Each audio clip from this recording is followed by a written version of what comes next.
Need to squeeze in a bit, Noel.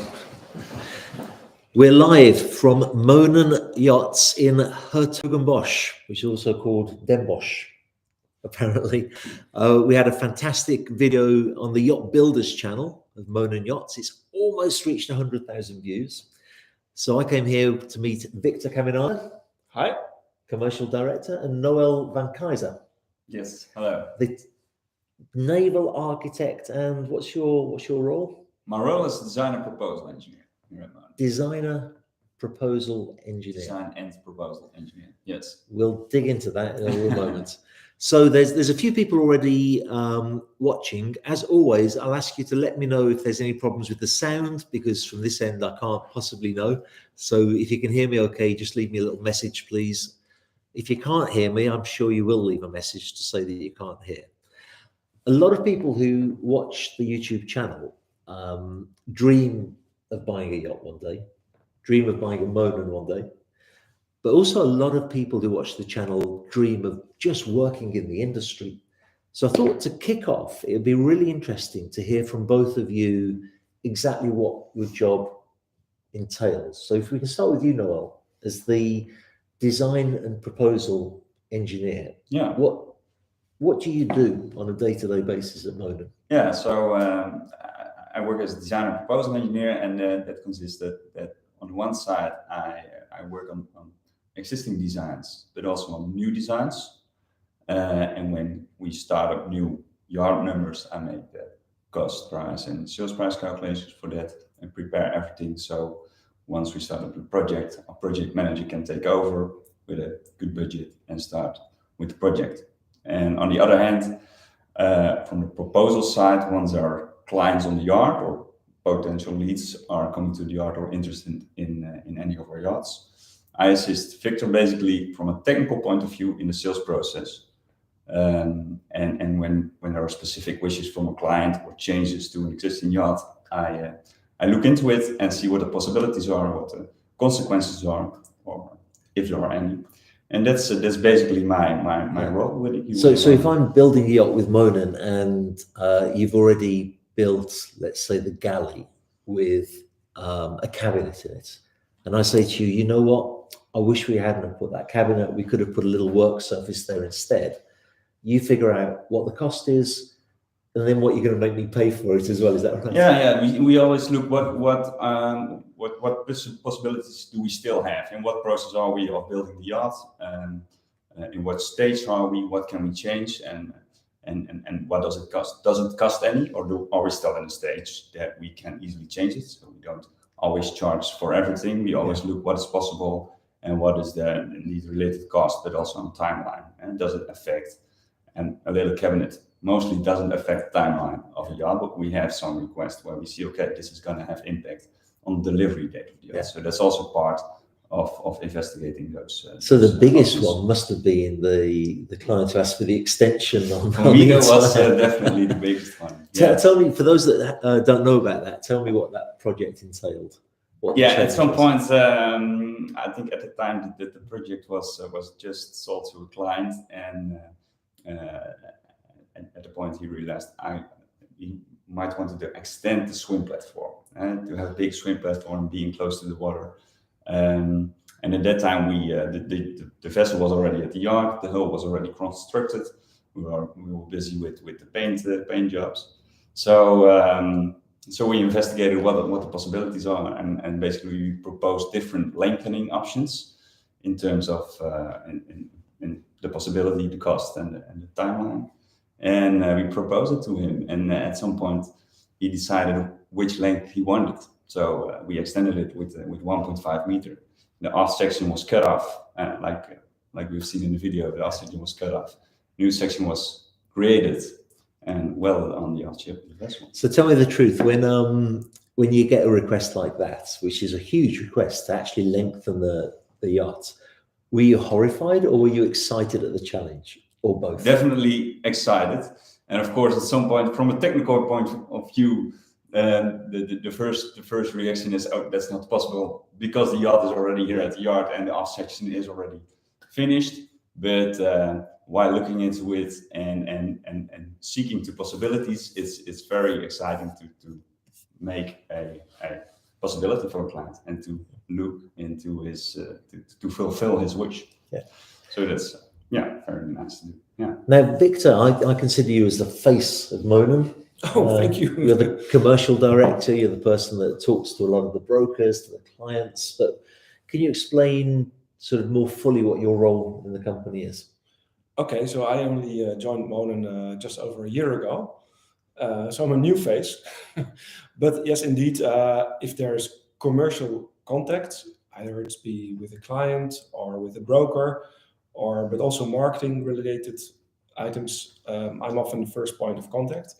But also for here at the yard where we're building yachts now, I'm very much like to engage with the crew that's over here, to get to know them, to understand how we can make their life easier here and how they operate the boat, and to hear what the owners thinking, are thinking. So and we're a small yard, we're a small team. We're very close with Noel. Then we have on the technical director Nicky van Zon. And it's very short lines, and that makes us quick and to the point, and also fun. Yeah. Because we don't have many levels to go through. Yeah.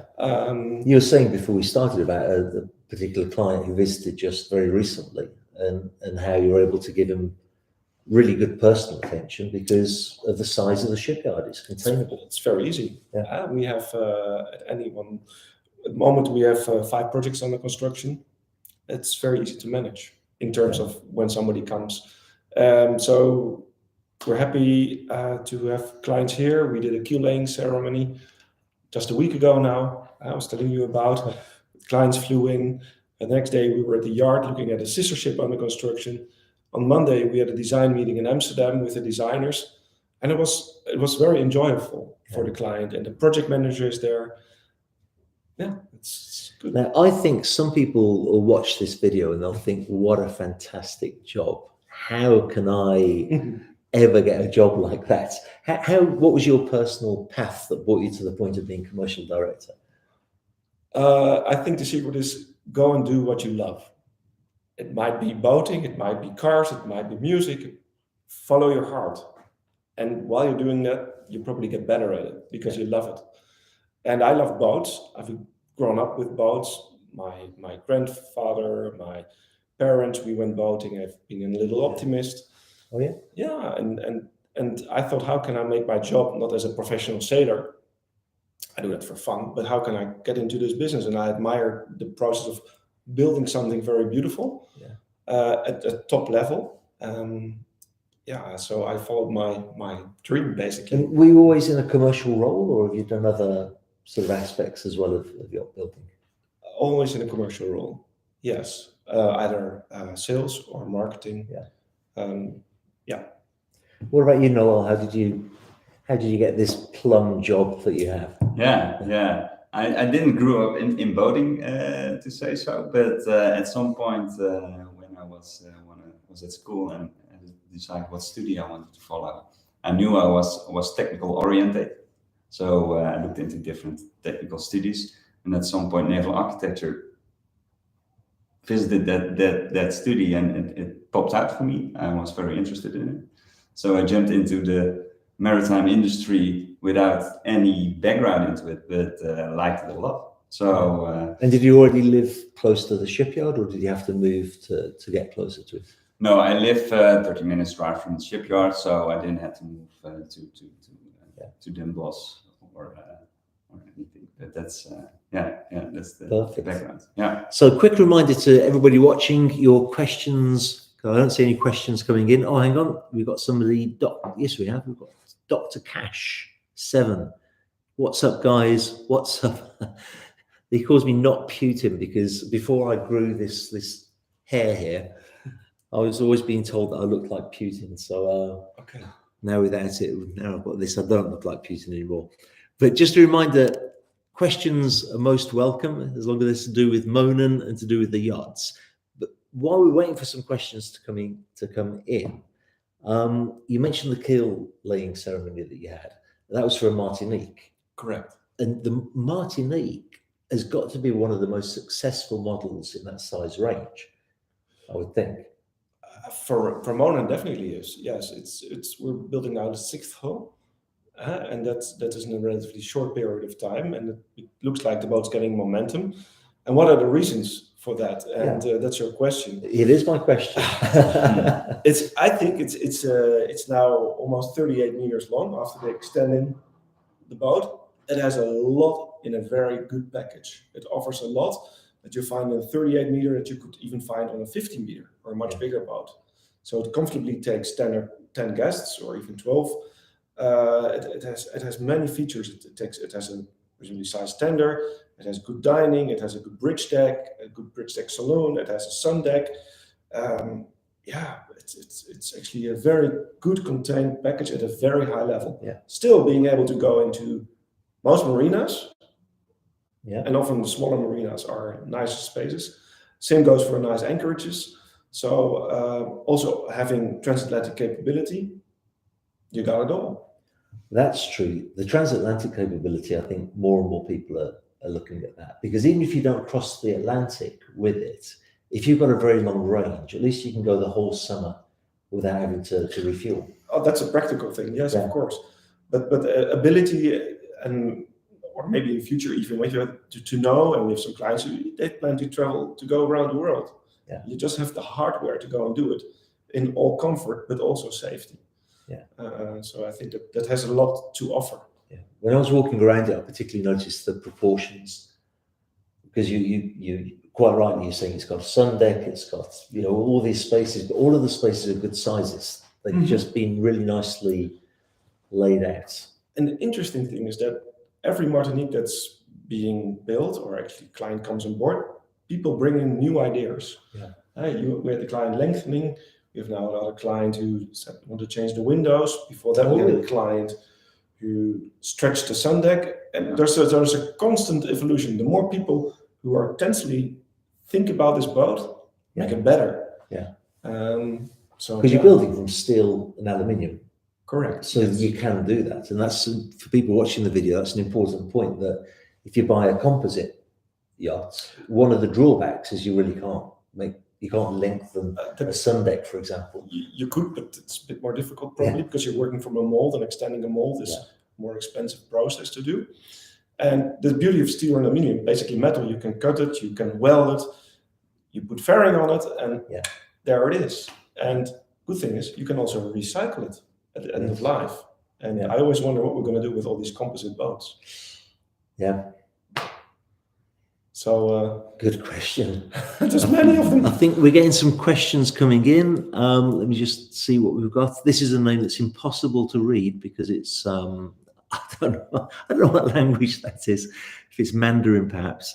I always enjoy and appreciate the YouTube videos you upload. I'm an aspiring captain who wants to enjoy life on a small yacht as a nest someday. Advice for anybody who wants to be a captain? Okay, well, what's a small yacht? What's the definition? Is that 15 meter, 20? So if that's your aspiration, do your education, maritime course, and enter the yachting industry and work your way up. Yeah, I think you're right. Actually, I just realized they've left a second comment. They say, I cheer for you guys from South Korea, a country far away from the East. Okay. So good to know we've got somebody from South Korea watching. Yeah. Well, there's increased yachting activity, of course, in Asia.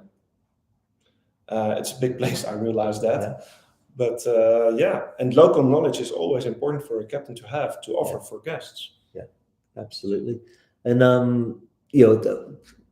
I think as well, for anybody wanting to get into the business, it's important to be somewhere where yachting exists, isn't it? Yes. And, yes. I don't know what it's like in South Korea, but for many who want to be captains or crews, the first step is to get somewhere where there are yachts, isn't it? Whether exactly. It's south of France, Fort Lauderdale. What would be the closest place to South Korea with a yachting hub? Thailand? I guess so, yeah. Thailand. Phuket. Yeah, Phuket. Yeah, at Seoul, I've seen some big yachts putting up. Yeah. But, great. We've got more comments coming in. Mike CTV, where can we see the Martinique? well, on our website. Moonen.com. Moonen.com, lots of pictures. So at the moment we have several vessels out and about. That's 3. One is in Mallorca, Porto Adriano. The second one is somewhere in the Middle East, which is a private berth. And the third one is in the United States, in Florida. Yeah, in Palm Beach, West Palm Beach. And there's 3 more under construction. One sitting here is going to be launched in the beginning of December, and 2 hulls being built now. How easy is it if you've got a real serious client who wants to buy a Martinique, but they want to see a finished one first? Well, that is the big advantage of semi-custom, and that you have sister ships. The last client, which we did the keel laying last Friday, is actually first went to the yard to see the one under construction. Then we flew to Mallorca with him, and then he saw another one in New York at the time. Right. So he had it's a couple, had a very good vision on what the boat offered, and they also talked to the respective owners. Oh, really? Oh, that's good. Are these guys from Moonen okay? No, that's important because we can build a beautiful boat. And you mentioned it in your video. It's also very important that people know who you're doing business with. Yeah, it's very true. And we're employed here by Moonen, but our shareholder is an Australian couple. They are very engaged in the business. And they're fully backing up our business. We don't, by the way, have any third-party finance. So they're fully financing our business. So when owner speaks to owner, I think that's very important because at the end of the day, there's still a lot of trust needed to commit to such a large project. And we're talking, maybe 25 million euros on the boat. So that's a lot of money, obviously. In fact, it really impressed me that you've got the 110 in construction. Yes.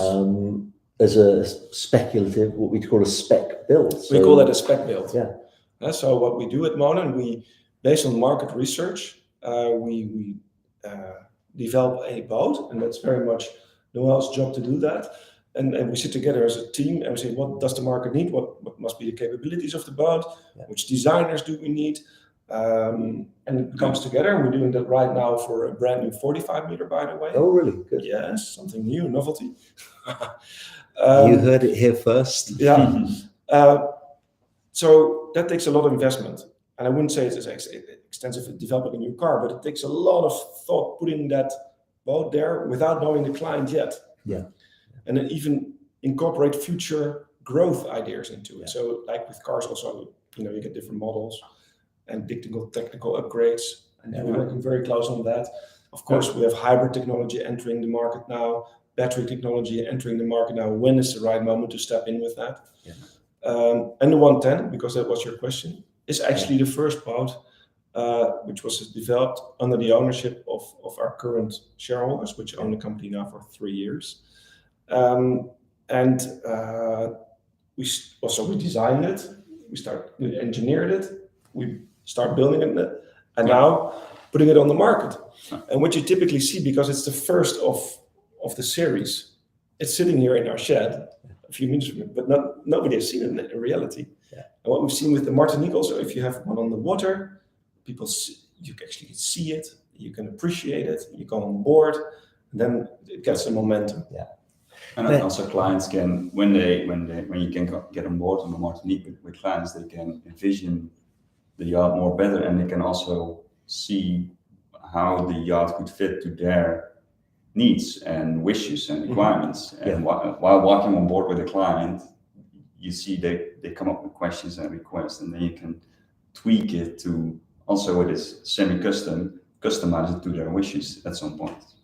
And that's very, very useful. We can do now on a Martinique, and soon also on the Moonen 110. So people really who go to see a Martinique, I guess the biggest and important thing is they get an idea of the spaces and the quality, because then after that they can choose decor and styling and soft furnishings. Correct. Completely change the look of it. Now, Mike TCV had a follow-up question, and I hope you don't mind, Mike. I'm going to use this to leverage another question, because what he said, where can we see the Martinique? And you answered, there's one in Florida. and now he said, I'll be in Florida in 3 weeks' time. Would it be possible to see it in person? Now, my question to you, Victor, is this. Oh, and Mike, I'm sure you'll understand where I'm coming from with this. Obviously, you can't just say to people, roll up, have a look at a Martinique. There has to be some sort of a screening process, Yes. also out of respect of the owner of the yacht. So what sort of questions would you be asking somebody like Mike, who wants to see one of the yachts, to really know that they're a qualified buyer for a yacht like that? Well, Mike, give me a ring. After that, I'll ask you, because we need to get a dialogue, of course, because these are not our yachts. It's not like a demo. So they're owned by the owner, obviously. And these are very private people. And obviously, they like that people admire their yacht, but it's like saying, hey, you got a nice house. You don't let anybody, you don't let everybody in. There's a lot of privacy there. And it's not a museum that you visit and go come and look at it. So we do do some screening before getting on board. But if somebody's very serious, we will make things happen and ask the owner, because it's at least his or her final decision. But the first good step would be to come to the yard and to see actually the boats under construction. Sure. Because then you see also behind the panels, you meet the team, and you learn a lot about it. I think if you come to the shipyard first, then when you go to the yacht, you look at it with different eyes, because you see the potential. Whereas if you go to the yacht first, all you see is the way that yacht's been built. You don't see all of the potential for doing different things. Mm-hmm. So I hope that answers your question, Mike. Yeah, but seriously, do give Victor a call if you would like to take that further. Marcus, I never know how to pronounce your surname, Marcus, and you're a regular viewer. Is that Wunsch or Wunsch? Wunsch. Marcus German Wunsch. How do you see your competitive position relative to the larger Dutch shipyards, given the current uncertainty regarding energy prices? And I told you they're good questions, regarding energy prices and inflation. It's a two-part question, so we'll take the first one. And Marcus is right. There's a lot of uncertainty about energy prices, about are we going to go into another recession? How does that affect you? So the inflation question. Yes. Basically, well, it affects everybody here in the Netherlands. We had an inflation of 16.8% in last month, which is unheard of. That's not good for anybody. So prices are going to increase, I'm afraid, on our new projects. And if we have to pay more for an engine or a hull or a pot of paint, we're just gonna, no one else just gonna add it up. That's the way it goes. So actually the Moonen 110, which we've got sitting here, is a nice opportunity, because most things were bought before inflation hit us. And that, Marcus, by the way, is on the market now for 17 million euro. So inflation, but it will hit Dutch, but also, of course, it's all across Europe. All the builders. It's a very good point about the Moonen 110, because if you were to start building another one now, it'd be impacted by inflation and higher prices, whereas that one isn't. Well, we're going to see the winter now. I think the gas price has been 15 times higher than last year. We have to heat quite a big shed here. So we will have, but major components were bought and contracted. So what we do, Mark, is we also revise our pricing every quarter. Right. We have to. Now, it's a two-part question, because he then said, you pretty much answered. He said, does it impact your speculative build projects? And that you've answered that, really, as to how it affects spec builds. Well, we're talking about new specs now already, and no one's getting the quotes as we speak on new boats. We are investigating possibilities in that perspective, and it's in the current situation in the world. It's of course a challenge to contact suppliers and ask them to quote for systems which have to be delivered in 1 or 2 years. So, but I think by having a good relationship with our suppliers and a proven relationship, we can work with that. and we can shake hands with each other and achieve that. So, but it's a difficult time. So we're in the middle of that process and investigating how to proceed with it. Yeah, I think people don't mind paying a high price if it can be justified. mm-hmm. Just that nobody wants to feel like they're being taken for a ride. But if you're able to justify that prices have gone up, everything's gone up, we've gone up as well, there's less resistance to it. That's So we've got more comments coming in, and thanks for that, Marcus. Maxime Beckers. I just saw the Moonen video on the Yacht Builders channel yesterday, and what a great video it was too. As a Belgian broker, I'm looking forward to visiting the shipyard in the future, as well as booking a Moonen yacht for a client. So Maxime Beckers, as a broker, what would be his first move to bring a client to the shipyard? Okay, Maxime, good question. I would first come yourself. Do your due diligence, get yourself educated. Noel and I will guide you through who we are, what we do. So you go back to your client and test if what we have on offer is something he or she will be interested in. If yes, all is okay, then come together and we'll be very happy to show you around, to talk about potential projects. Great advice. Thanks, Maxime. And good luck with that, by the way. Good luck with the clients, and do come and take a look at the shipyard, because you won't be disappointed, I can tell you. Tim Carut, how do you see this Starlink functionality affecting yacht owners? Are you seeing a big interest in new buyers? Yeah. Sounds like one for you, Noel. Styling functionality. Starlink. Yeah. Yeah. Now we hear that lately. We hear that request more and more. So and it's a very interesting system. And what we are investigating now and will do is make the yachts be prepared to have Starlink on board, because the internet speed you can have with Starlink is much better. So yes, to answer your question, there's a lot of interest from clients to have Starlink on board. What we also hear from the market sometimes is that the functionality of Starlink is dependent on the number of satellites that are in the air and the number of users there are. It's a little bit unknown if in a harbor everyone uses Starlink, how it works at that moment. But at this moment, it's very interesting, and I'm curious to see how it evolves once more and more users are gonna implement it on their boat. So you are already getting requests for that. And we're gonna work on it. So we will make provisions to have Starlink on board. Fantastic. And another good thing, why is it interesting? Not only the internet speed, but it's also the much lower cost than the traditional systems. When I first heard the prices that some yachts pay for internet, my jaw hit the ground.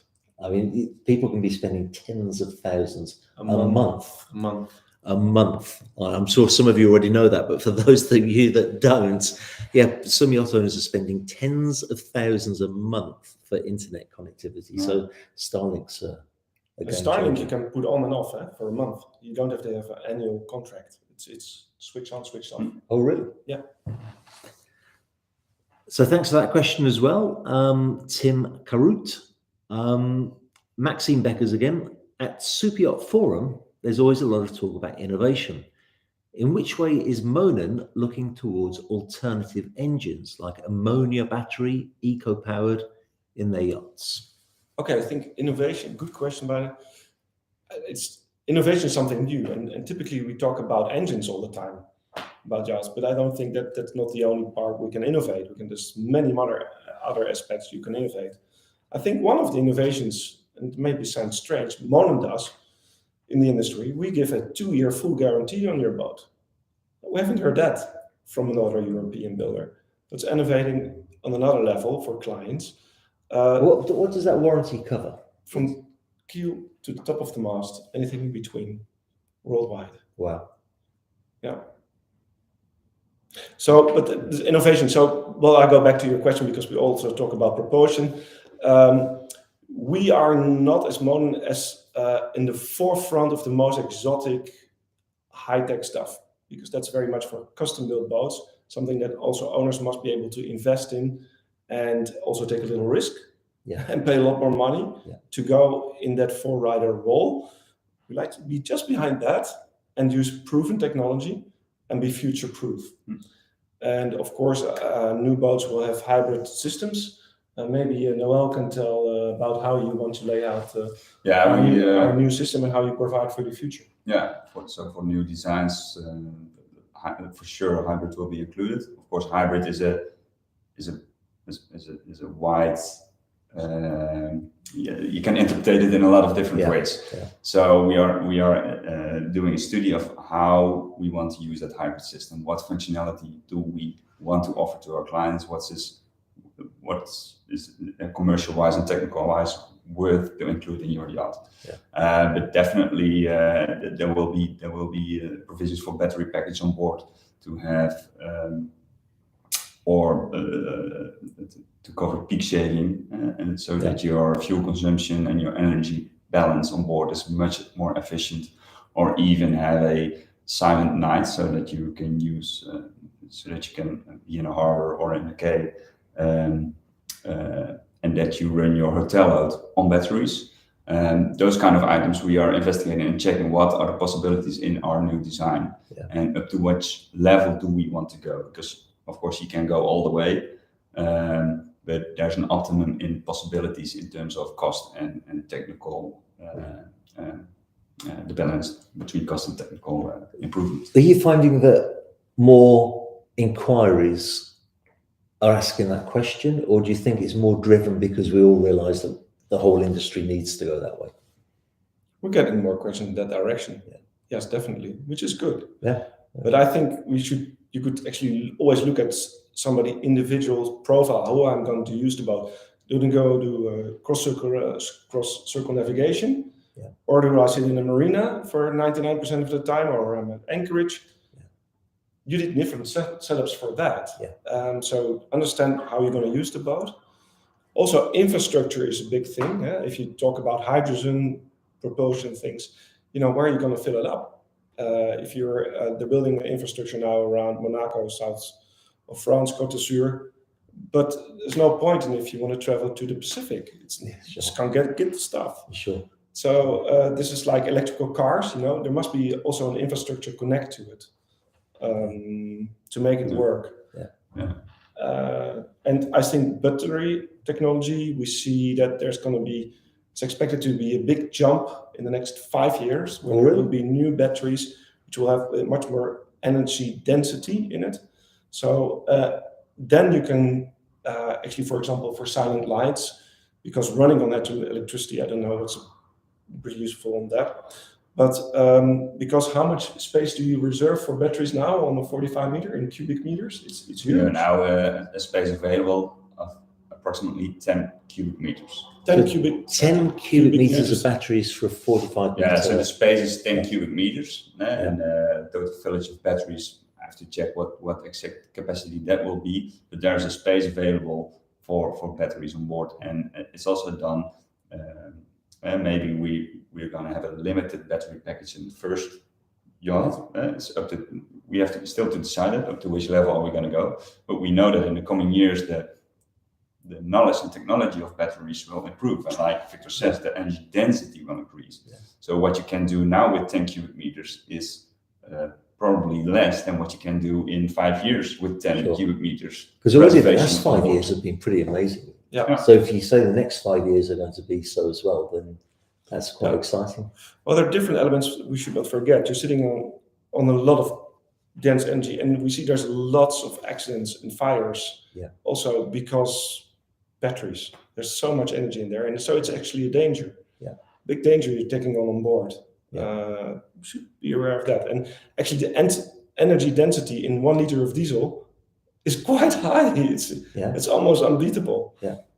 If you make hydrogen, you lose 2/3 of making 1 kilowatt of hydrogen out of electricity, and then of course green hydrogen. So not efficient. all kind of challenges. And I think yachting is probably not the field where we're going to kick in new areas. It's going to be commercial shipping, which is of course much bigger. Yeah, and which has always been the way actually, because diesel electric goes back to 1901 or something. It's nothing new to it. Yeah, no. There's nothing new to it. I better move on with some more questions because we're starting to get quite a few here. It's an interesting subject. And thanks for that question, Maxime. Chris H, who was the first person waiting earlier. Thanks for joining us, Chris. Thanks for still being here. He says, hi, David. The Moonen Martinique is a stunning design. Great live stream. Thanks. Well, thank you, Chris. Maxime again, at the Florida Yacht Show, Lady B had Starlink on board. The cost was a quarter of their previous VSAT. That sounds about right. There you go. Yeah. And again, Maxime, the question will be coverage. Bahamas, Caribbean, and the Med will most likely be covered. Yeah, go online of starlink.com and you can see also what they're projecting coming out in the next 12 months. Yeah. Where these low orbit satellites are going to be flying. So you actually can see where you will have coverage. Oh, really? Yeah. Go look on the website. Now here is a totally different question, going off on a whole different tack. And it's a good question from Ralph Crawford. When people hear Moonen, what do you want them to think? Oh, yes, that's a good one. I want them to think magic moments. Stay with the M's. Because I would like people to think when they're building their yacht here, they'll have many magic moments. And once they go out at sea, they have many magical moments with their friends and loved ones. And that's what I hope people will associate us with. I like that. And actually, I was thinking, because as I told you before I came here, I stopped for lunch in Den Bosch.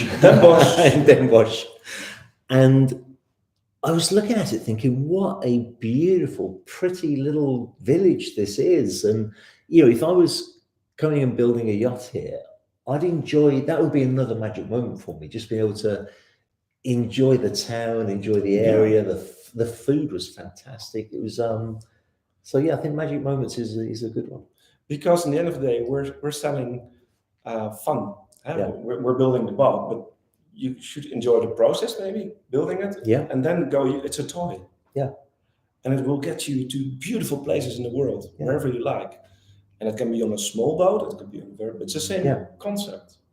Noel, anything to add on what you think, what you'd like people to think of? With I know what I want to add to that is what our shareholders sometimes says is that we at Moonen, we don't build 10 yachts a year, for instance. And we have limited boats which come available per year. And it should be, it's two indeed. And it's our goal to that it will be an honor to own a Moonen at some time. There are limited Moonens on the market, but it should be an honor to own one. And that's our goal with the quality and style we make. I like that. Yeah. Nice question. Thank you very much, Ralph. Robin Hardenbowl. I'm not sure I understand this. He says, Pond Power really appreciates our relationship. Well done, guys. I know what Pond Power is. The dealer of the engines. Okay. Which is Caterpillar. Yeah. Oh, Pond represented Caterpillar in the Netherlands. Excellent. So you understood it. I didn't understand. Yeah. Spartan 117 says, hello, everyone. Ray Ellis just says M. I'm not sure why. Ray, I think you might have wanted to write more than that, so let us know. Greg B says, any plans for a super yacht 50 meters to 80 meters and perhaps something even bigger, perhaps a mega yacht 80 meters plus? What's the biggest boat you can currently build? Thank you for the question. We have no ambitions at the moment to go above 500 gross tons. And in length, that means 50 meters, because we also have a physical restriction here. We're sitting here in the middle of the Netherlands, and there's water virtually everywhere in the Netherlands, but still there's some bridges and locks we have to get through. So we cannot, that also is a limiting factor. And then you could say, why don't you build a new yard at deep water or far away?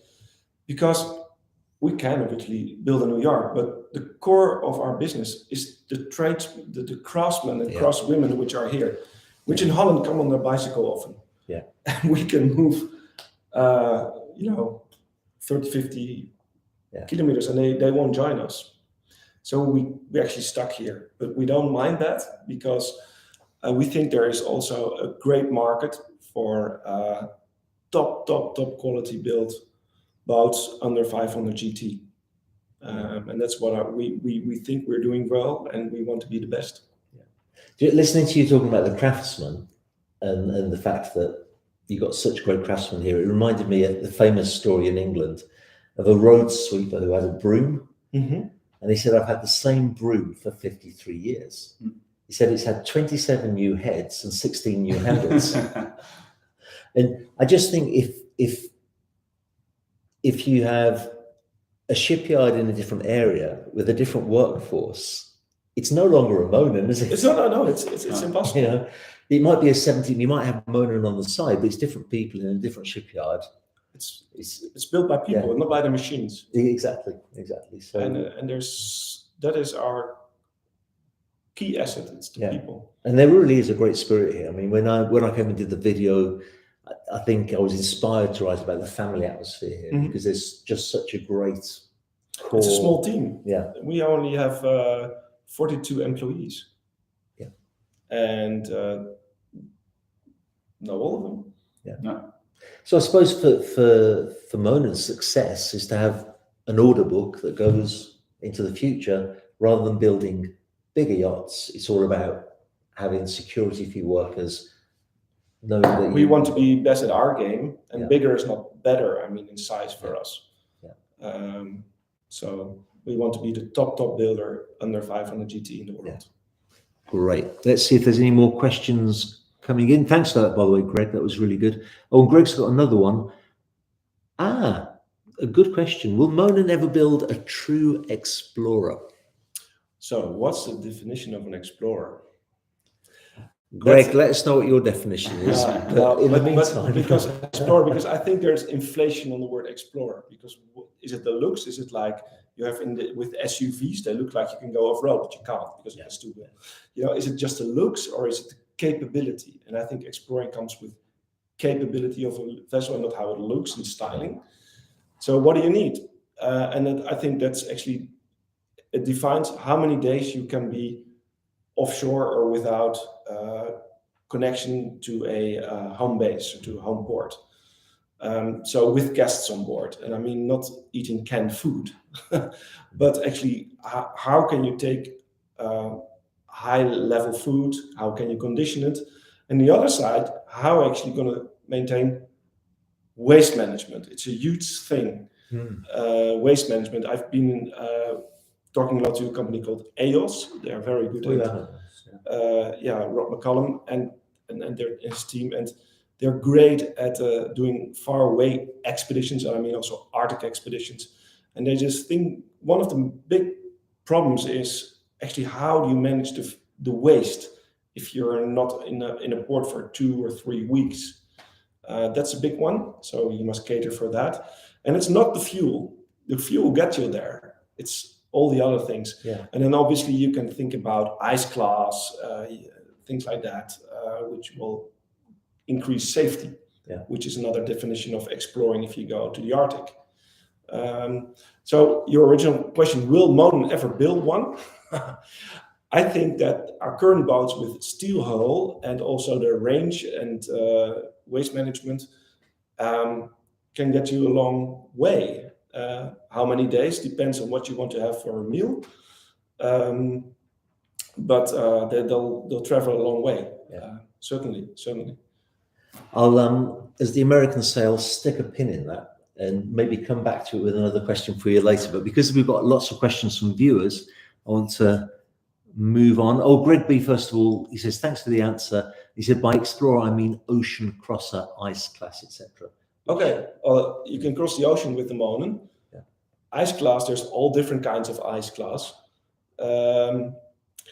The steel hull will take a bit of ice, of course, but it's mostly your underwater appendages like rudders, stabilizers, and propellers, which are vulnerable for chunks of ice, particularly glacier ice, which is very multi-year ice, which is very hard, which you want to be afraid of. And they're crawlers. I think they're called crawlers.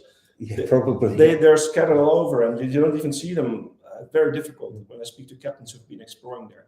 Sitting with your yacht into the ice is not fun, because you don't go and do that for fun. Yeah. It's often more a safety feature when wind and current maybe lock you in, and that you actually can try to get yourself out. But there's all kinds of levels. Yeah, because people talk about an ice class hull, but of course ice class propellers are just as important as an ice class hull. But exactly. So there's all kinds of different levels in there, but the majority of yachting still is the migration between where there's higher temperatures and. So Marcus Wunsch says, can you tell us a bit more about the Moonen service and support network should a client need help in another part of the world? Let's take our first viewer, who made a comment from South Korea. Yeah. If somebody takes a Moonen to South Korea, what can you tell me about your service network and how you handle that? Yeah, so we don't have a service network because the world is just too big. And the boats can go anywhere. They can go to a little island somewhere in the Pacific. There won't be a Moonen guy there. Yeah.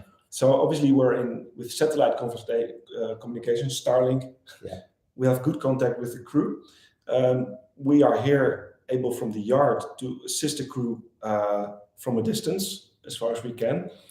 Then maybe they need spare parts, which they don't have on board. Well, then luckily DHL or other people have a good network to be able to ship out things quickly. If they need other professional assistance, then we'll look together with the crew who is the best yard to go to. Again, depending in the world, where are you? What are the skills?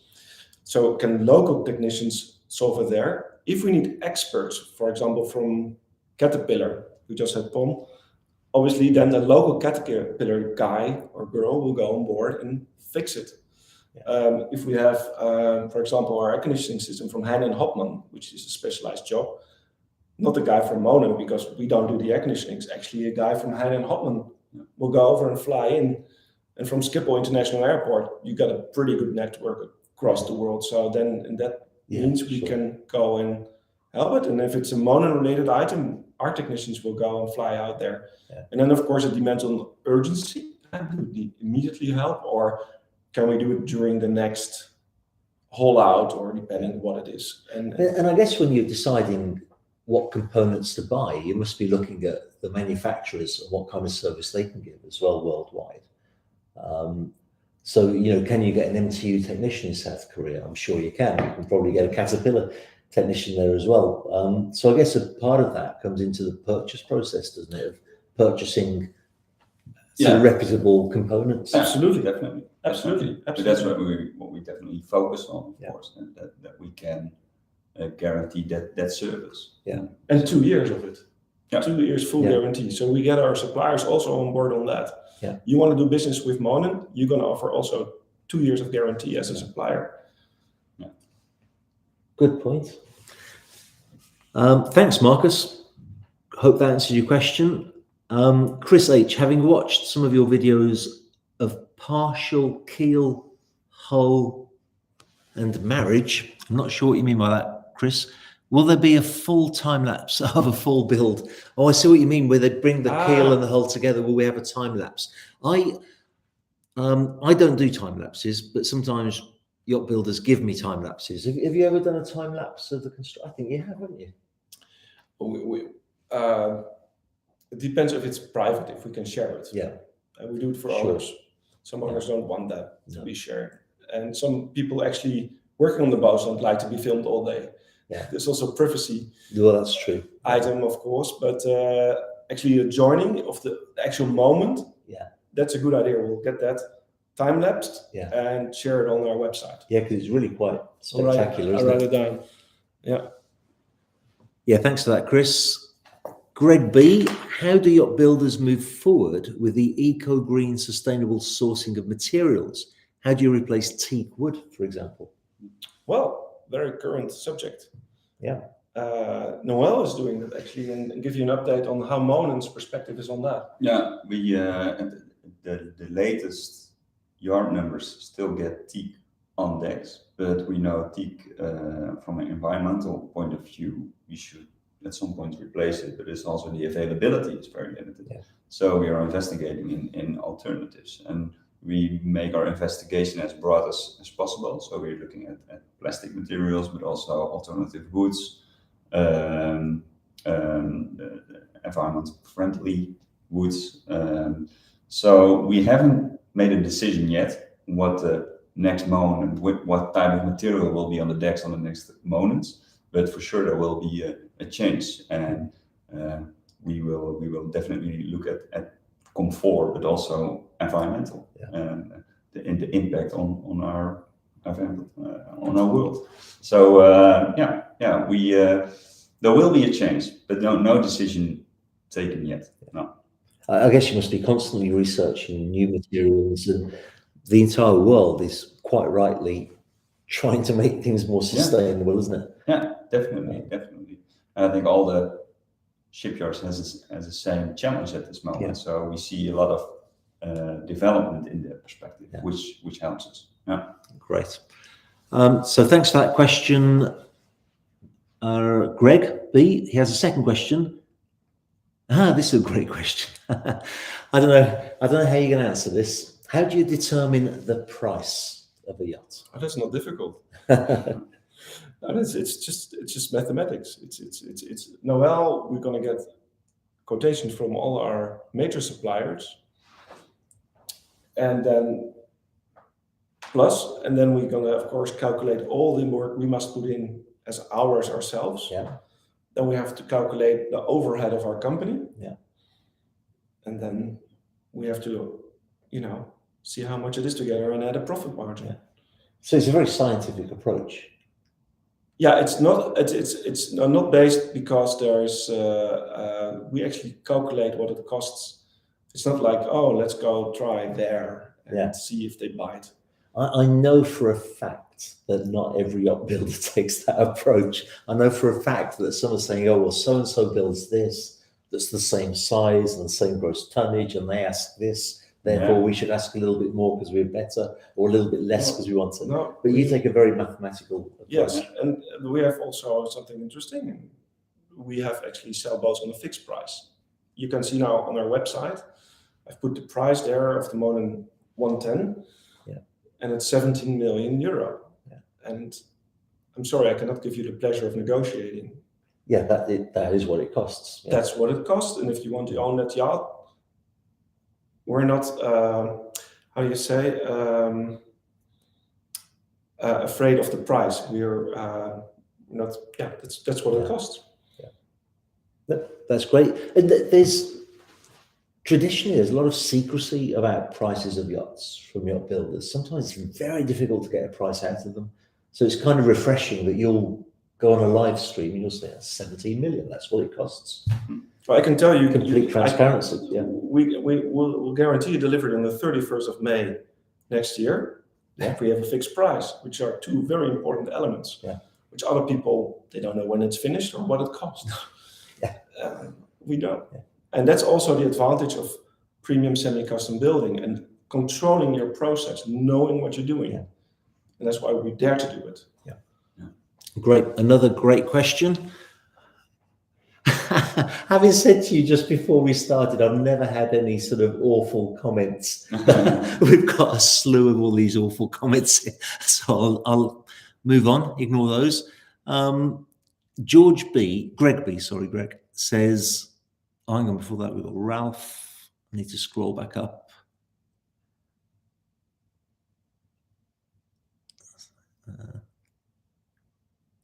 Carlos T says, hello, David. Hello, Carlos.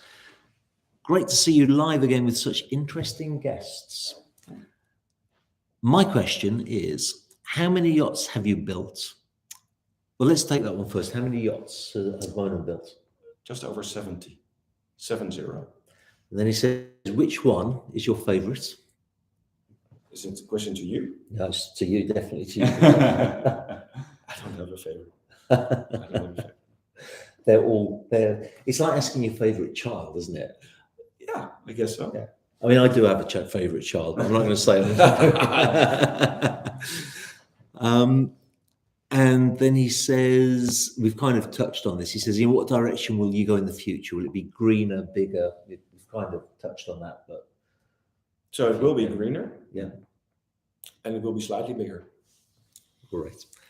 Anthony McNabb says, you guys make stunning yachts, totally swoon-worthy. Ralph says, what's the Martinique's next available hull delivery date? April 2025. Price on the Martinique? Working on that. Oh no, Where it's not brought to market yet. So Right, it's not introduced sure. to market, but we know the delivery date, but you're getting the pricing done. Yeah, correct, Yeah. correct. So we're in the middle of that process, and we just don't know yet. Beginning of Feb, we have the price. Huh? Greg B, for a road car, obviously the least weight is the best. Are yacht builders going to chase lowest weight to improve performance and range in the future, or is too little weight in a hull not ideal? No, it doesn't necessarily have to be ideal to be as light as possible, and the stability and comfort on board can be impacted by having a lightweight structure. Our yachts, it's not the goal of our yachts to be very fast, for instance, and to be very fast you need to be as light as possible. So we don't focus and have a full focus on be as light as possible, try to eliminate as much as weight as possible. That's not our focusing goal, although it is always an item to consider and to make an optimum design, which also includes make sure the weight calculation is correct and you know what the weight is in terms of in relation with the power of the vessel. So in our yachts, no, we don't have to focus on lightweight materials in every aspect, but yes, you have to take care of it and you have to be aware of it, what the weight will be, and that you don't have, for instance, a lot of weight on top of the vessel, because then the comfort will also be impacted. So weight is a very important issue in naval architecture, but for our vessels, in terms of speed, it's not top priority. Because with weight, I would imagine you also get greater stability. Yeah, and with a lighter hull, a little bit less stability. The more weight you get, depends what it is. Yeah. So yes. Great, good question. Thank you very much, Greg. And he says, thanks for all the answers, replies. And still from Greg, are Moonen Yachts classified as, I'm glad somebody's asked this question.